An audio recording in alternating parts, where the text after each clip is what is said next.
Welcome back to the Sapphic Writers podcast. After a brief hiatus, we are returning with a brand new episode in honor of Pride Month.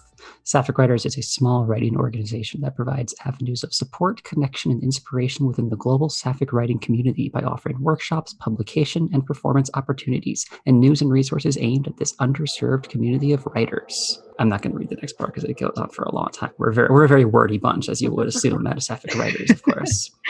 My name is Madelyn. I use she, her pronouns. I write a whole lot of stuff that the only common denominator is that it's about gay teenagers most of the time.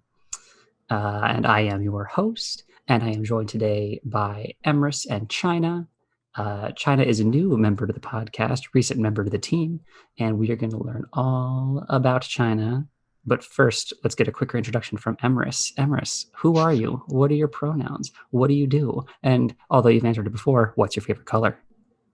Hello, my name is Emrys. I use them pronouns. I'm one of the co-producers here at Sapphic Writers, and I also do stuff with accessibility in film out with Sapphic Writers. And my favorite color is purple. Purple. What a shock that it has not changed since the last time I asked you. Definitely not. So there you go. At some point, I'll have like some other question I can ask you. But what's the fanciest food? What's the best food that you could make right now without a recipe? Like, how would you impress me if I said, cook me something right now? I would probably make tofu steak and homemade sweet potato chips with roasted vegetables. All right, that's pretty good. That's like a solid, I'd say that's like a 7 out of 10 improv recipe. Yeah. Thank you. It tastes very good. Very good. I love it. Okay, and then we have one other person because it's a bit of a smaller group today, and that's totally fine because we're going to hear very in-depth from this one person. Chyna, who are you? What are your pronouns? What do you do? We'll start there, and I'll continue as we go. My name's Chyna, or Chai, if I like you. Do you like us? Can we call you Chai? Yes. Yes. My pronouns are they, them. I am a Black non-binary lesbian who is a freelance writer and screenwriter, director, actor, producer. Pretend I'm flipping my hair. I assume you are. Your video's off, but I can just imagine. And I am a co-producer here at Sapphic Writers. Awesome. I'm going to ask more about what you do with Sapphic Writers and just all of that in a minute. But first, very important question. What's your favorite color? It switches between blue and green, but like very specific blues and greens. Can you get how specific? I really like lighter blues, but I love dark greens, like that very like woodsy kind of green. Yeah. So like a clear sky and like a bunch of pine trees really does it for you. Yeah. Ooh, yeah. Yes. Aesthetic, nailed it. Oh, I love that. So you gave such a long list that I can't even remember all the things that you said of what you do. What's your like a writer part of being a Sapphic writer, like specifically? So I started off doing here at Sapphic Writers, like me being a Sapphic writer.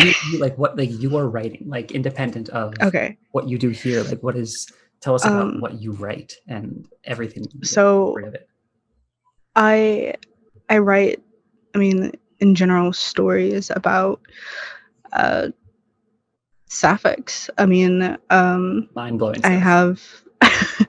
I write poetry. I have a chapbook of poetry that was largely based on my ex. Yeah, fun times. I write stories. I have an unfinished novel or two. Don't we all? I write about, women in love, people in love. And at large, I want to write and create and produce films and television shows that show more than just one specific way to be sapphic. Okay. What are multiple ways for viewers who might think it's just kind of one thing? Well, not to give anybody any ideas, but right now I am creating a TV show script about a person who is a lesbian who's largely based on me as a fat black lesbian, which we don't see often. And kind of the relationship between seeing, people on TV and movies who are largely cis women, who are skinny, have, the Eurocentric features. I want to get us away from that, because there's not one way to be. There's not one way to look. There's, of course, cliche, not one way to love. So that's the text, like the movie poster. There's not one way to look, not one way to be. Larger text, not one way to love. Literally, I will hire you to say that for the movie trailer. Okay, I'll do the trailer, like, in a world where there's only one way to love. But yeah, no, I love to write, but I love to write about just being gay. Best possible thing you could write. I love that. Thank you for sharing. And also, of course, copyright, trademark, no one steal that idea. Yes. Chyna, the Chyna story. I assume it's what it's going to be called.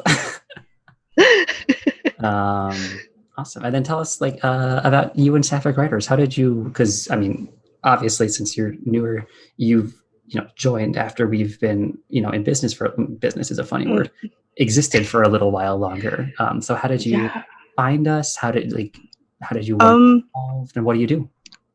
So I found you all pretty early back. I had been following for a while, and Jess and Cherry were part of the team, and I've known Jess and Cherry for like a good bit now from Twitter. I was gonna say, they don't live anywhere near you.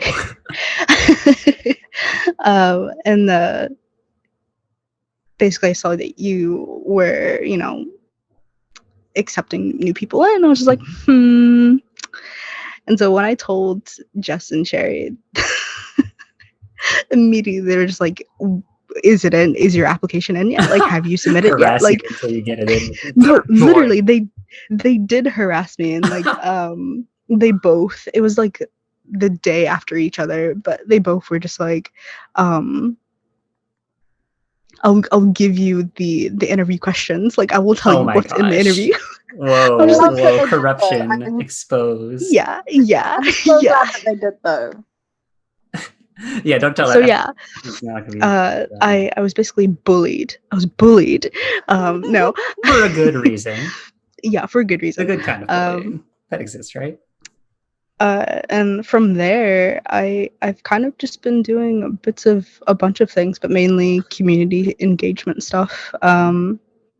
Feature Friday, helping things chug along with management. I have an idea for a workshop.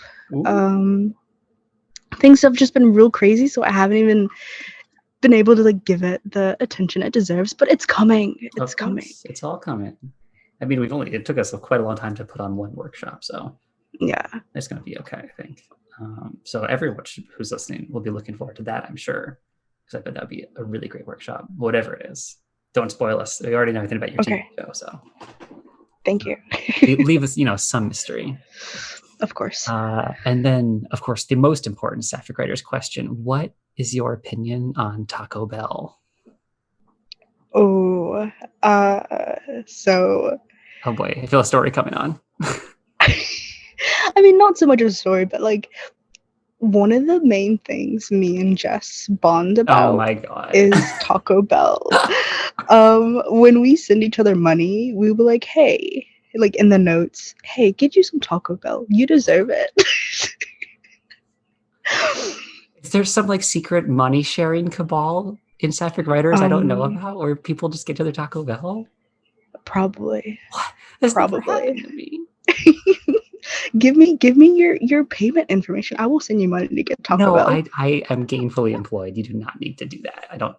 I can buy my own Taco Bell, or rather I can spend It's fine. It's fine. I'm gonna find out your birthday and then do it then. It's fine. Yes. Okay. It's coming up, so we'll see. Oh, when's your birthday? It's in October, so it's, coming up is a funny word. I guess everyone's birthday is always coming up. Mine's in September. But I'm a dramatic hoe, so like I'm like, it's pretty much my birthday already. It's 4 months away. I mean, it might as well be. So you are pro Taco Bell, which is very good, because yes, that of course will be the first ever all in-person Sapphic Writers meeting is legally required to be at a Taco Bell. We're just all gonna be inside of a Taco Bell. Yeah, so we're just gonna get like a really big table, and like go through the whole meeting in a Taco Bell. What's your Taco Bell order? This is now a Taco Bell themed podcast. It depends, but as of late, I haven't been too adventurous. It's just been soft tacos. Okay. Everything's good there, so it's like there's no bad decisions to be made. Ooh, the Cinnabon cinnamon bowls. Delicious. Oh, I don't know if I've never really had like a sweet there. Oh, wait, is it like the crunchy cinnamony things?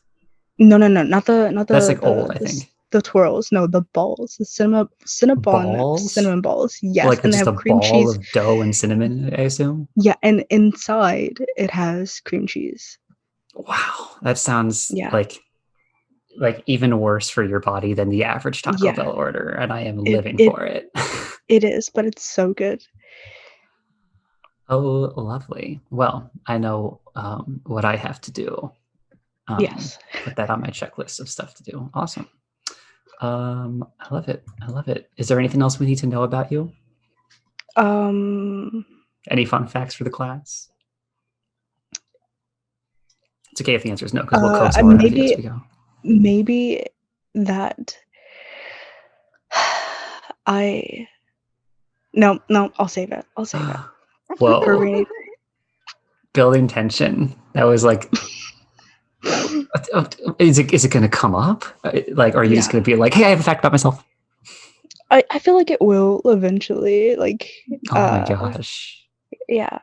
I'm so excited to find out what this mystery thing is. I know, and that's how you build suspense, straight from the script, the screenwriter themselves. Yes. Oh yeah. So take notes, everybody. That's amazing. Thank you. So there you go. We have a new member. That's pretty awesome. And we have more new members who will at some point be on this podcast. I'm going to make sure that they do get on here. But in the meantime, it's a certain month of the year. You may have heard of it. It's called Pride Month, which we're kind of fans of here at Sapphic Writers, in case you hadn't. Just a little bit. Just a little bit. Like we've acknowledged it just like a couple of times, I would say. So let's talk Pride. Pride just in general, Pride as a Sapphic writer, all this stuff. So Emrys, what does Pride mean to you? Or any thoughts on Pride? I think for me, Pride is the acknowledgement of the people that were there before you, and acknowledging that like rich history that we have, and like sometimes quite devastating history that we have, and acknowledging that like some really shitty things that happen to people are the reason why we're here today. And I guess like remembering them and taking the time to remember them, but also to like takes time to reflect on like being grateful for being queer and like being really happy. I spent quite a lot of Pride Month just like feeling very loved by my partner and loving them. Go Rob. And that's nice. That's Rob. Yeah. So I think that's my interpretation of Pride, is like just lots of love and appreciation for people. Okay. Do you think it's weird, or like do you ever struggle with the fact that it's like so dichotomous, that it's based in like remembering really horrible stuff and then like celebrating a lot too. Yeah, I Any thoughts do. on I that? think a lot of people kind of, it's almost romanticized, you know what I mean? Like Yeah. the idea of like, you know, oh, these people died and now we're here, but like it's almost bigged up into erasing how awful it was for them, Yeah. and it becomes a very individualistic thing. Yeah. Which I guess is why I try to separate it in my head a little bit. Mhm. But at the same time, it's very real. It is why we're here in a lot of ways, and it is why we've got the rights that we do, or you know, the protections that we do. But at the same time, I wish it didn't have to happen. Certainly, that would be nice if, you know, we didn't Yeah. have so much tragedy baked into Yeah. our existence. Literally, you know. Yeah. But I think the tragedy is often romanticized by younger people who Didn't go through it. Yeah. Yeah. Yeah. Because Chyna, do you have right any now I thoughts on think that? we're Okay. very lucky. Yes. What a time to be alive. Yeah. Completely agree with that. Chyna, do you have any thoughts on what Emrys was saying? No, I agree. I think that a lot of people kind of romanticize it, and it's, while I'm glad that so many of us can celebrate, I still feel like there's just something I'm half joking but half not. There's something very sinister about a whole bunch of white people always wanting to celebrate pride off of the backs of brown and black people who fought for us to be here. So while I'm very prideful about who I am, I'm also very mindful of the spaces that I'm in and my ability to be here and be who I am without as much violent setback as those that came before me.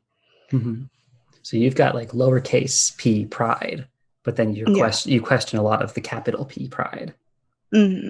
Yeah. Does that, I mean, is that a challenge at all, that like this is like the queer space that exists for, I mean, for most people it's like the only queer space that exists. Like what does it feel like that it's not, I don't know, I'm trying to word this well. Maybe is it like it's like not as important because it's kind of like superficial in that way? Like what's it like that, like the number one queer thing is not as good as you would like, it's not what you want it to be necessarily? Not that it's not what I want it to be, but more so just it's become very like between, you know, corporations kind of profiting off of us. We'll get to that. Yeah.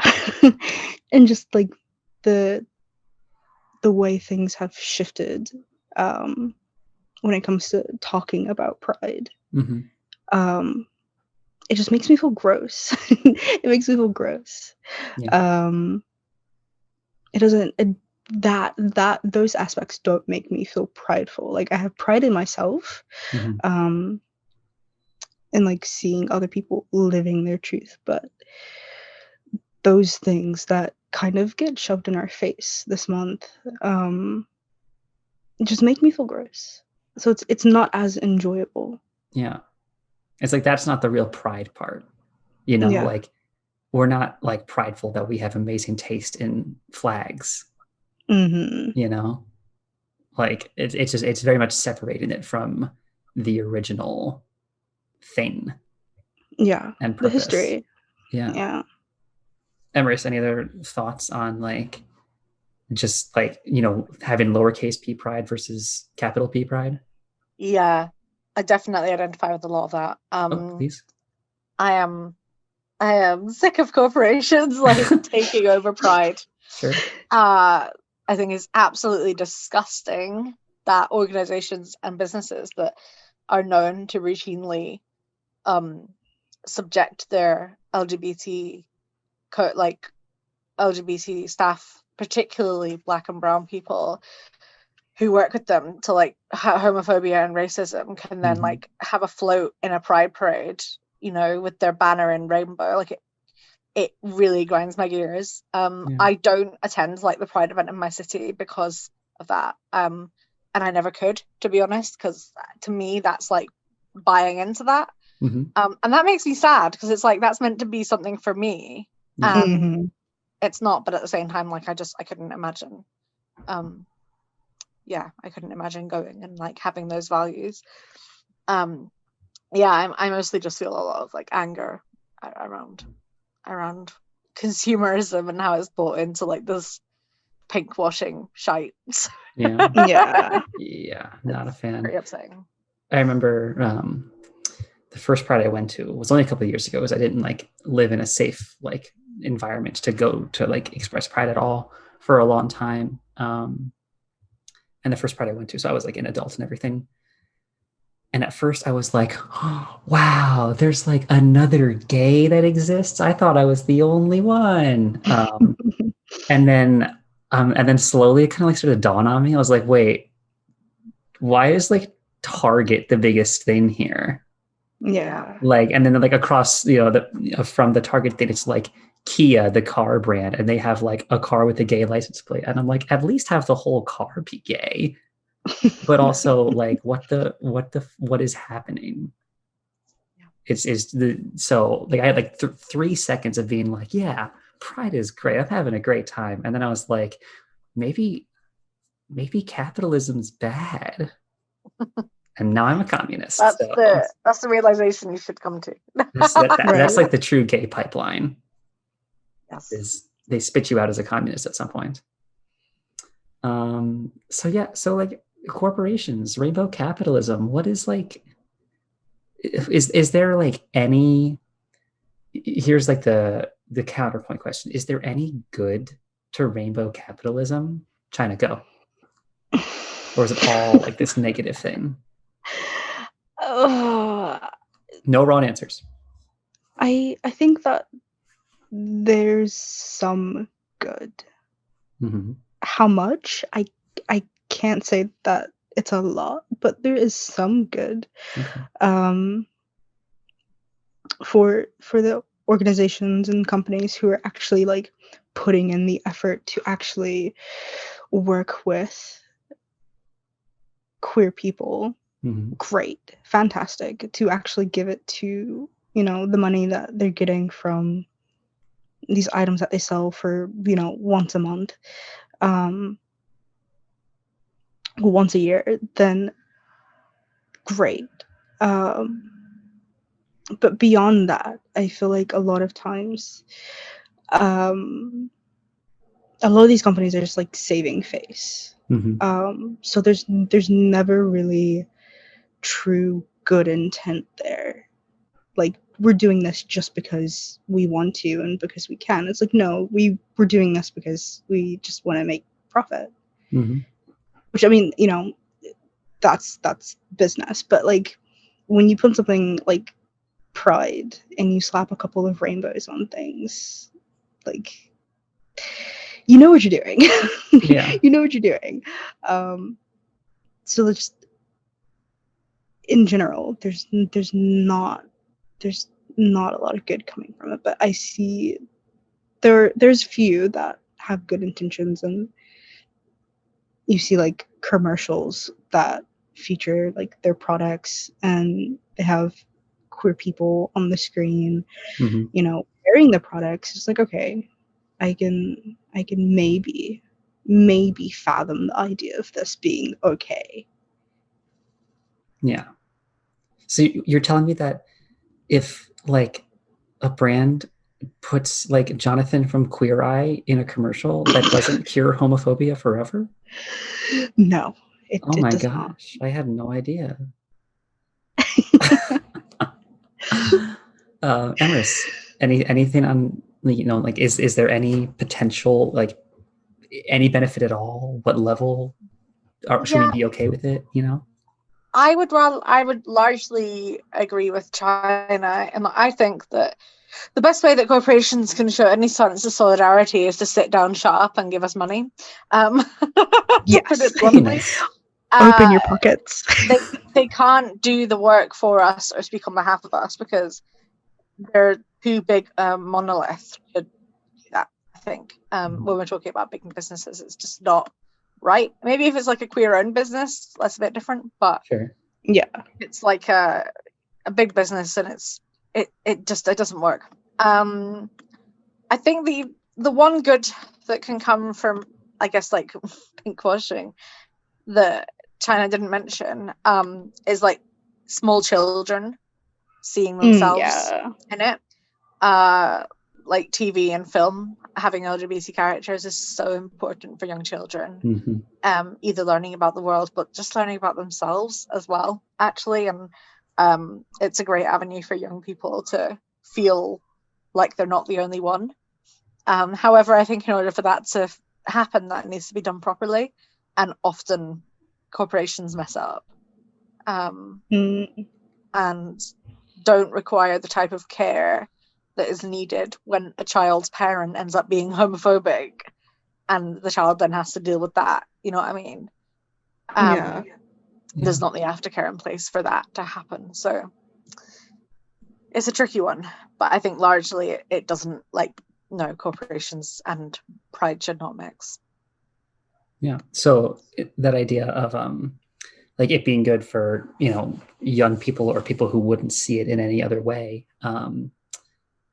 It's like, so you're saying it's like this idealized version, like very whitewashed, very like no mentions of like homophobia, really, like all positive spin on it is not like portraying it accurately. Like, you know, maybe not even just like. Yeah. I mean, it's often just not LGBT led, and that obviously changes the authenticity of it. Yeah.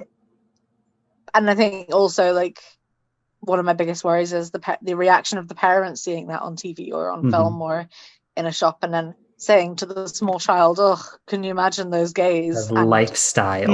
Right? Yeah, and then the small child who has like just realized that might be their place in life. Yeah, it's like, all right, well, let's just climb back into that closet till I'm 18. Yeah, right. Whereas stuff LGBT led would have sensitivity around that. You would really hope. And it's like, sometimes it's like incomprehensible to me how insensitive, like most likely unintentionally, you hope some of these things are. And it's like, did anyone think to ask one queer person? Just one. You couldn't focus group someone's fucking cousin or something. A huge one. Which is also funny. Like, you would think that with how many celebs even who are like have come out, you'd think, oh, let me like cash grab on this and use them for some sort of good and put them as the face of this and work with them to make sure that, you know, people feel seen. But they don't do that because they don't. They're not thinking about that. No. Yep. One, I mean, and okay, sometimes is it ever like kind of funny almost? Like it's so bad, but it's almost funny too how terribly done some, like, you know, corporate pandering is. Like, there was one this year where there was like a video game that's a fighting game for like superheroes, like the DC superheroes, like Batman, Superman, and the like. And for Pride Month, they had an event where that was centered around the villain Poison Ivy, who's canonically I know what you're talking about. Okay. There's an event. Let's make this event around Poison Ivy. Let's have it so you have to play as her, and that'd be great. And then someone in the boardroom was like, "No, the event is going to be you have to beat her up."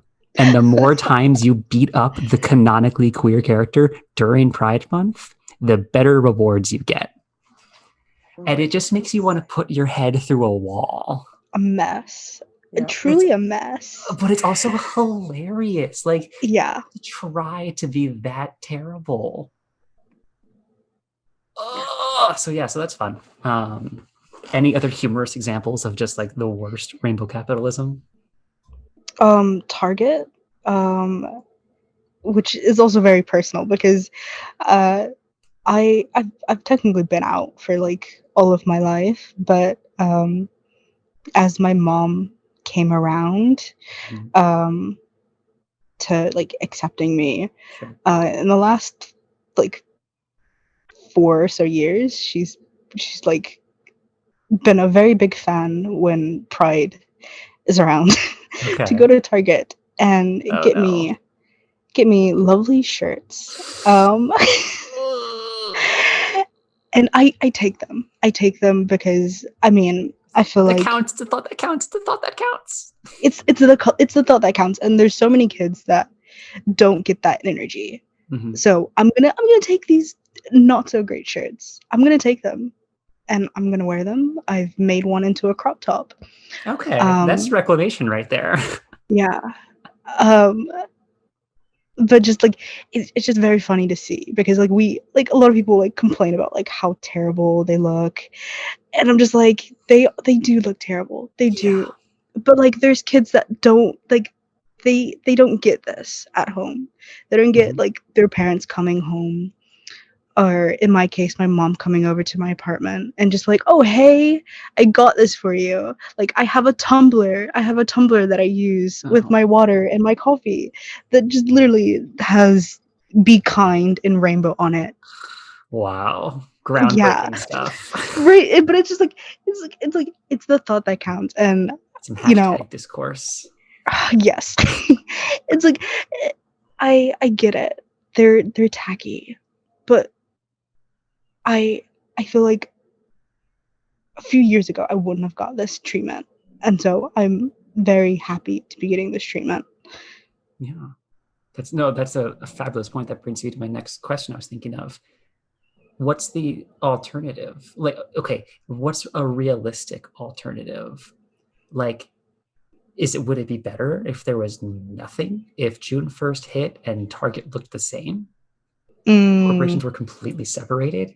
Like, is that definitely better? I don't. Hmm. I don't expect this to be a simple question, so it's okay if you don't Yeah. get No, absolutely. I mean, yes and no, obviously, but it. Mm-hmm. I think that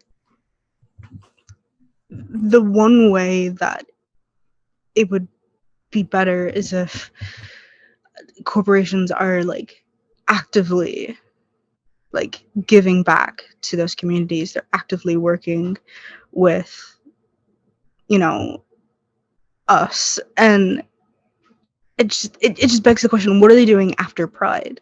Mm-hmm. What are they doing once they've had that sell? They've sold as much as whatever that they're selling. What are they doing afterwards? Yeah, nothing is the obvious answer, Yeah, of course.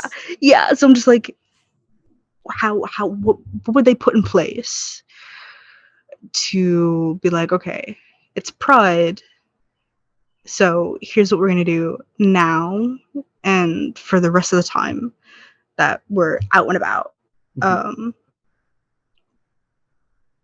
Because it's like, if corporations weren't being like, oh hey, we're gonna slap some rainbows on things, Mm-hmm.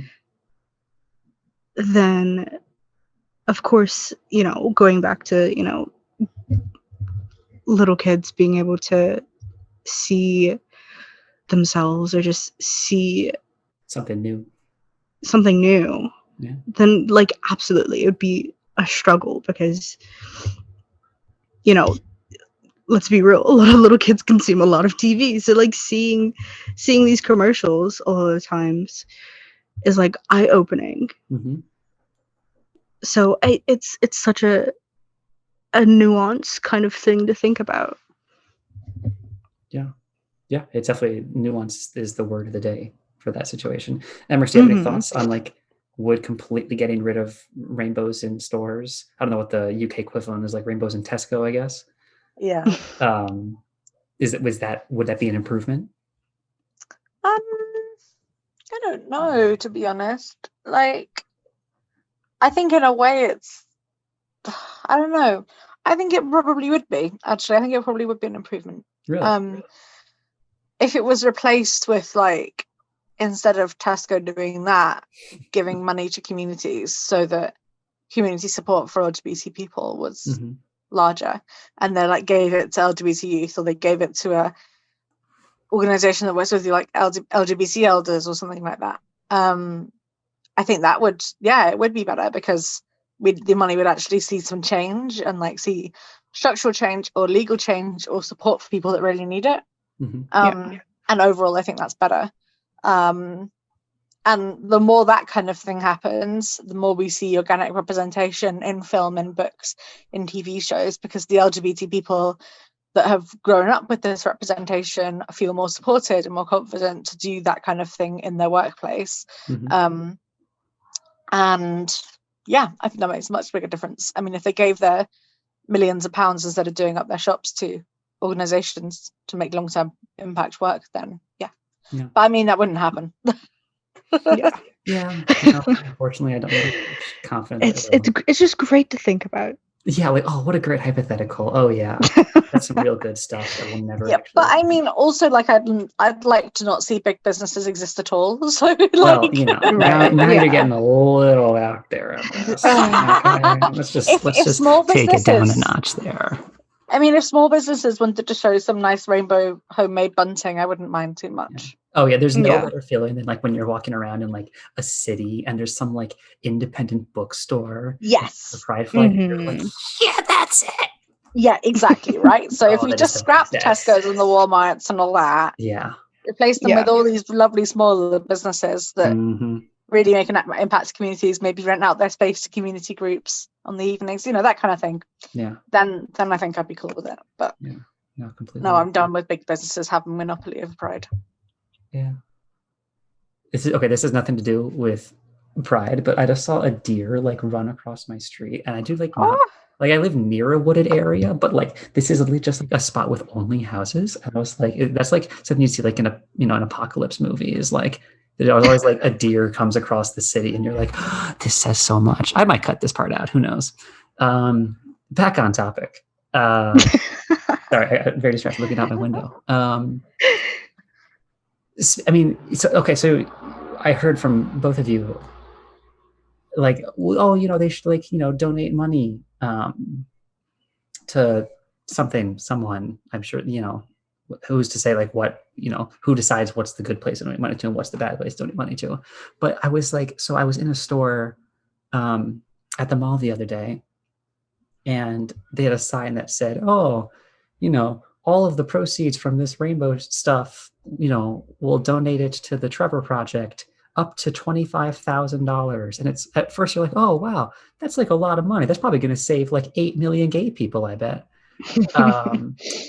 But then like I thought of that, like, so I used to work at Target. I don't think I'll get sued for saying that. And like the store I worked in made like over $100,000 a day. Yeah. Wow. And that's one Target. And so it's like, if you don't think about it that hard, you might see, $25,000, that's pretty great. And it's like, that's like a quarter of one store's profit for one day. And they do that once a year, that donation. Like, this reminds me of something that I saw earlier today on the internet, actually.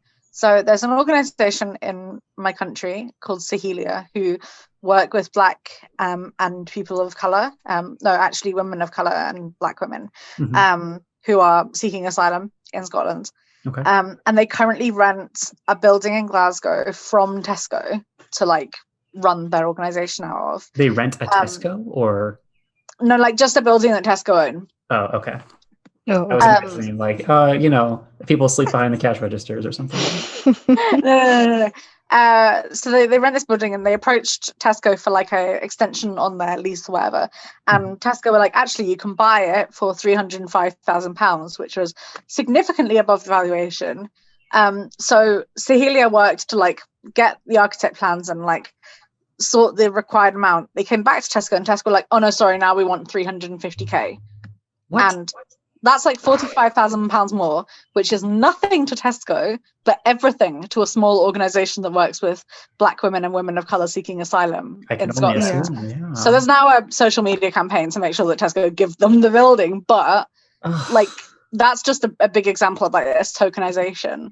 You know, Yeah. it's like that's nothing to them. The Like moment it's not 25,000 to Target is profitable. nothing. Yeah. Ugh, it makes me so angry. Okay, and Target might donate more than that. This was not a Target that said that number, but like I assume most stores wouldn't do more than that. Like I would imagine the highest donation that like a corporation would give would be like $100,000, Yeah. Which is still nothing, right? which is a lot of money, but not to them.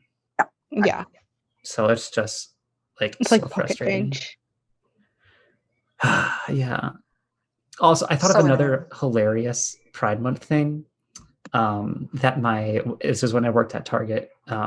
That my very heterosexual manager was very happy to take time to come tell me during the workday is that one of the companies that like makes like half of all the cereals that exist, like General Mills or whatever, they did like a Pride cereal box that had like all of like, you know, their mascots and stuff holding like flags and stuff, which is like whatever, so stupid.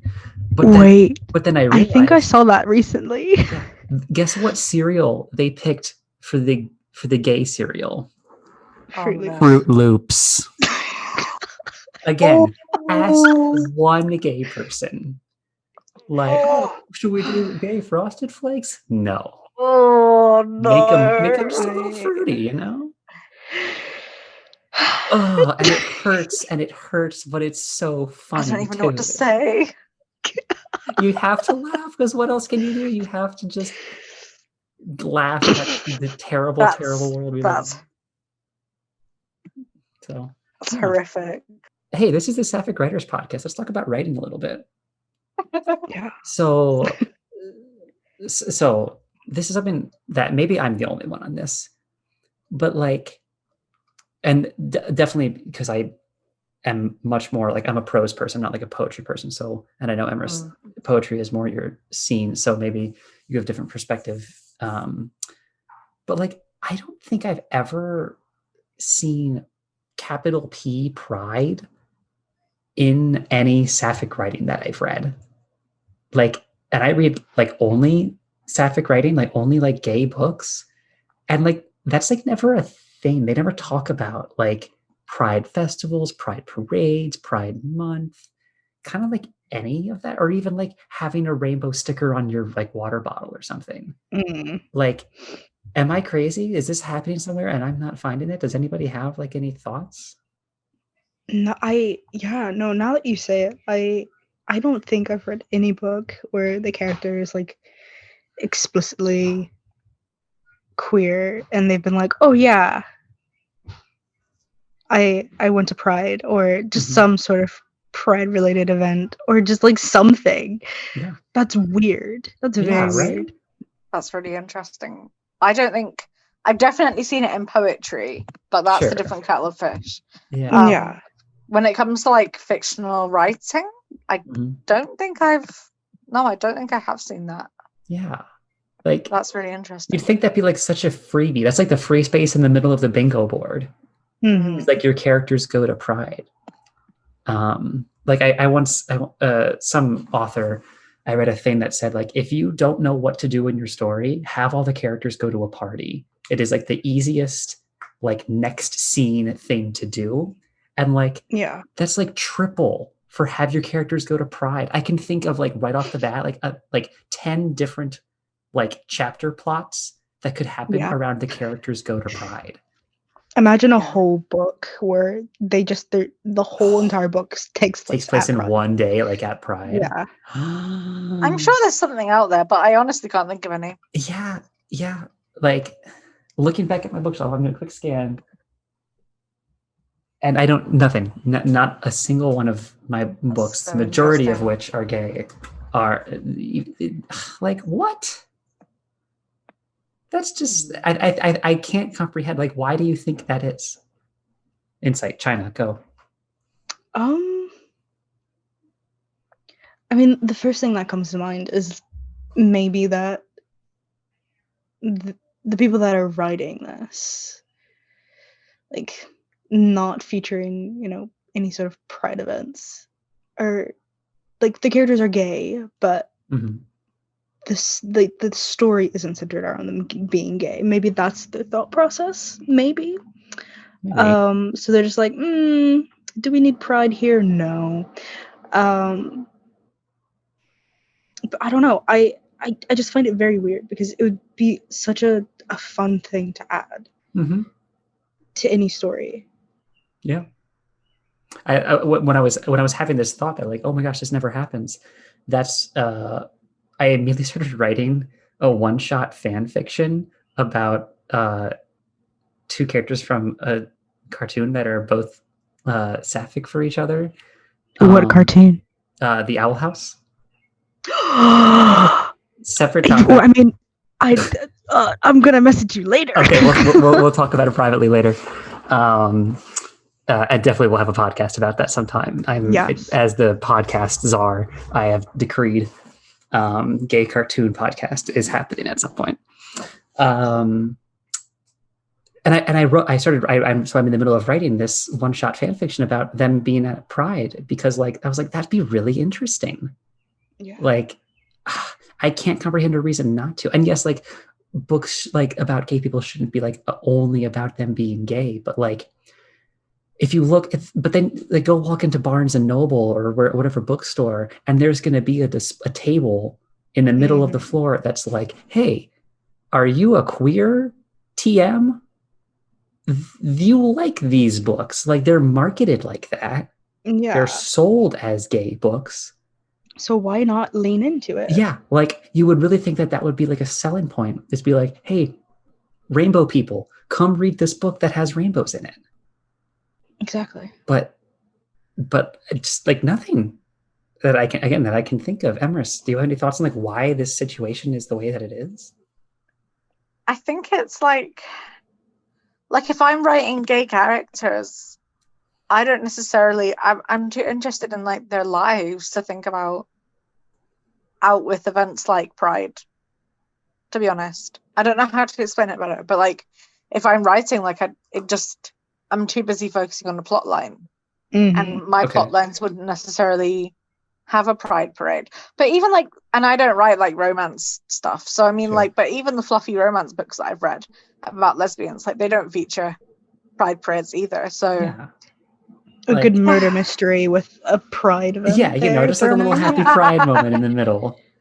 Ooh, I just got an idea, but for something you're gonna write, just gonna go real quick, bang out an entire novel. Yeah, it might just be a fanfic, actually. Okay, we live for fan fiction here. Yeah, on the Sapphic Writers podcast. Yeah, it's just so. But yeah, like you know, a fluffy romance. Like how many stories have I read? Fluffy romance where like a good 2/3 of the book is the main character trying to figure out if the love interest is even sapphic at all. Yeah. Like, duh, run into them at Pride and then become like a stammering mess because you're a useless lesbian. Like it writes itself. Or like an enemies to lovers at Pride. Yes, and it's like, oh, I hate that girl. Wait, she's at Pride? I'm horny now. Like, come on. Heart eyes. Yeah. Heart eyes. Having said that, I also think that if I read a book that had that plot line, I'd probably roll my eyes and go, oh, for God's sake.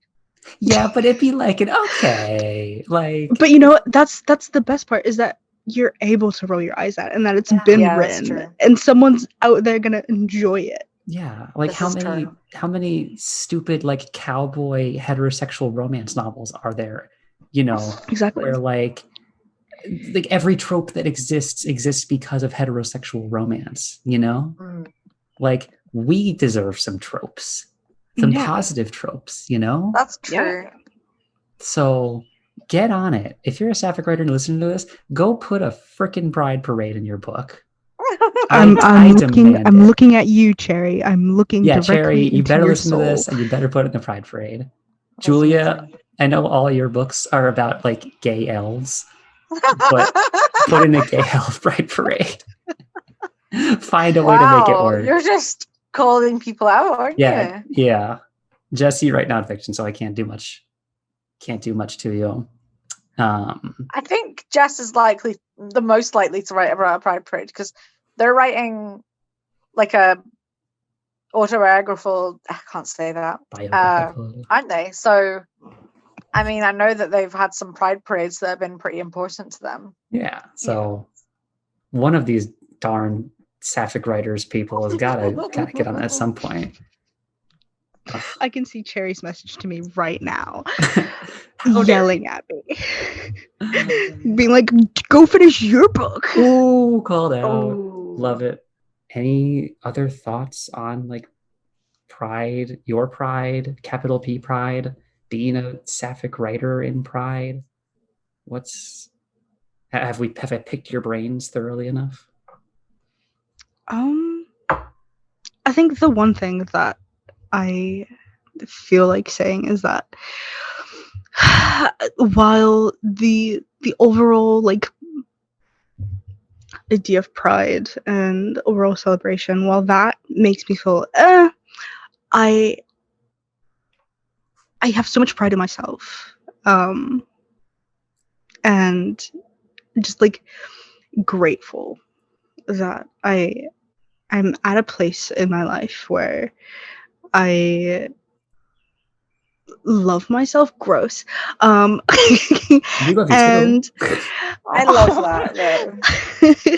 Nothing gross about self-kindness. Where I love myself, and enough to the point where I have comfort in who I am. And that makes me really happy. And for me, that's what pride has come to mean to me. It's just being happy in myself, in my identity. Because I will scream to the rooftops every single day that I am a Black non-binary lesbian, because there's people who can't say that or don't have the space to say that. So when I'm writing, when I'm in visible places, I'm never going to shut up about it, because I want people to feel comfortable, to feel pride in that, and to feel that comfort. So, yeah. Oh, I love that. That is the perfect summary, I think, of all of this. Is like, be the pride you want to see in the world. Mm-hmm. Yeah. Thank you, Emrys. Any more thoughts on pride at all? I just think Chyna's great. Was that the mic drop moment? Nothing else. I think Chyna's kind of said all my thoughts. Sure. Ban rainbow capitalism. Yeah, get rid of it. Hashtag. I'm sick of it. I'm sick of it. Go on I don't Etsy. have the time Find to something protest rainbow over on it Etsy anymore. I'm or sick of something. it. Huh?